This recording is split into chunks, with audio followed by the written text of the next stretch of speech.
बोलने लगा।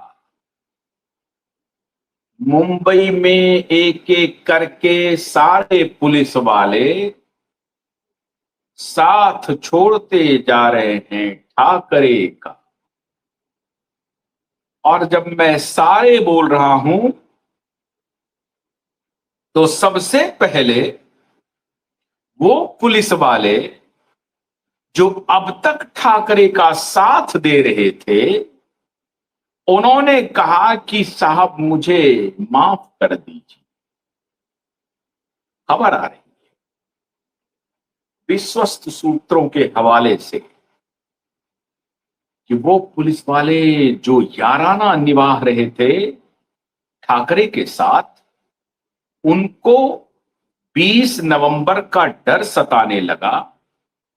और उनको अब ये भी डर सता रहा है मित्रों कि अगर मैं इस ठाकरे को बचाने की कोशिश करता रहा तो मुझे भी हवालात की हवा खानी पड़ सकती है। मैंने आपको बताया था, बल्कि बताया क्या था, ये प्ली है, ये याचिका है supreme court high court litigant association की और हमारे आदरणीय नीलेश ओझा जी की, कि शैलेंद्र नगरकर को कस्टडी में लिया जाए। याचिका है विवेक फंसलकर जो पूर्व मुंबई पुलिस कमिश्नर थे, उनके खिलाफ भी जांच हो।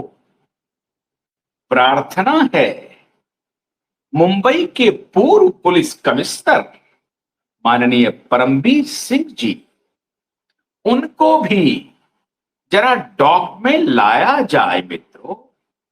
अब ये सब डॉक में आने से घबरा रहे हैं। जैसे जैसे 20 नवंबर की तारीख नजदीक आ रही है, मुंबई के कम से कम पुलिस गलियारों में इस बात की चर्चा बहुत तेजी से चल रही है कि क्या किया जाए, एफआईआर दर्ज कर लिया जाए या भाग जाया जाए या पलट जाए। हमने जो एफिडेविट दिया है उस पर क्या होगा। और अब तो शैलेंद्र नगरकर फंस गए हैं।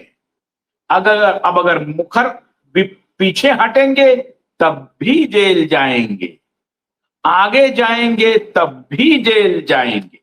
लेकिन अब स्थिति यह है कि सरकार की तरफ से पूछताछ शुरू हुई है कि ये जो एफिडेविट फाइल हुआ है उसके पीछे का राज क्या है, क्यों सरकार को धोखे में रखा गया।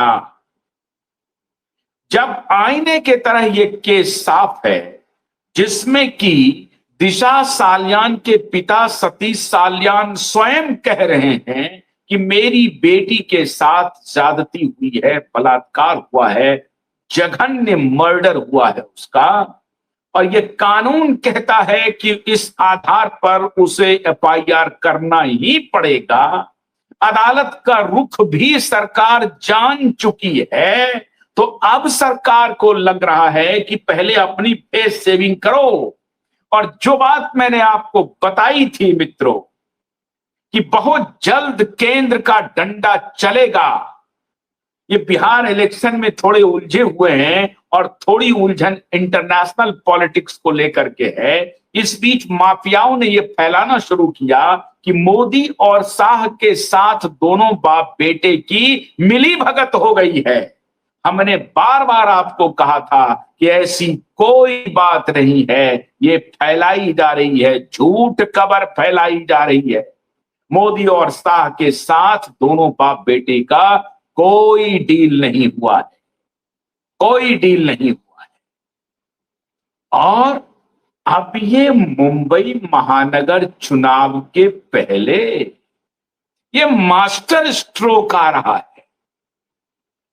सरकार ने अंदरूनी तरीके से, खास तौर से मलवानी पुलिस स्टेशन के पीआई शैलेंद्र नगरकर जी से पूछा है कि भाई ये जो आपने एफिडेविट तैयार करके रिप्लाई फाइल किया, हम लोगों को आपने जो कहा है कि नहीं नहीं वो तो सुसाइड है, इसका कोरोबरेट कीजिए इसको, क्योंकि हमें जवाब देना है।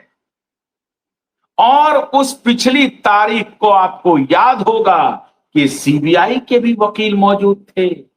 हमने आपको यह भी बताया था कि दबे पांव महाराष्ट्र के चीफ सेक्रेटरी भी अदालत में मौजूद थे, जिसकी चर्चा नहीं हुई, लेकिन हमने आपको बताई थी।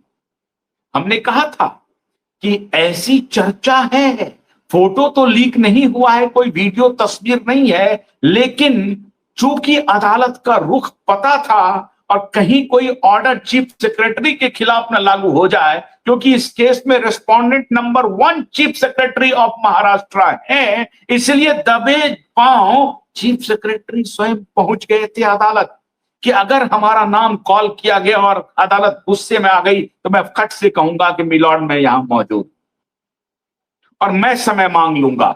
तब तक वो छुप छुप करके कार्रवाई देख रहे थे कि अदालत क्या कह रही है, मतलब इंतजार कर रहे थे कि अदालत अगर कहती है कि चीफ सेक्रेटरी किधर है, चीफ सेक्रेटरी को बुलाओ, तो हम हाजिर हो जाएंगे। अगर अदालत कहती है कि चीफ सेक्रेटरी नहीं, इसी के ऊपर विवेक पुराने कमिश्नर के ऊपर चर्चा होगी या पूर्व कमिश्नर परमवीर सिंह के ऊपर चर्चा होगी या विवेक फंसलकर पर होगी या ये जो पीआई है शैलेंद्र नगरकर, उसके बारे में अगर अदालत गुस्सा करेगी तो शैलेंद्र नगरकर तो यहां मौजूद है ही है। केस की गंभीरता को समझिए, केस की गंभीरता को समझिए मित्रों। केस क्या कह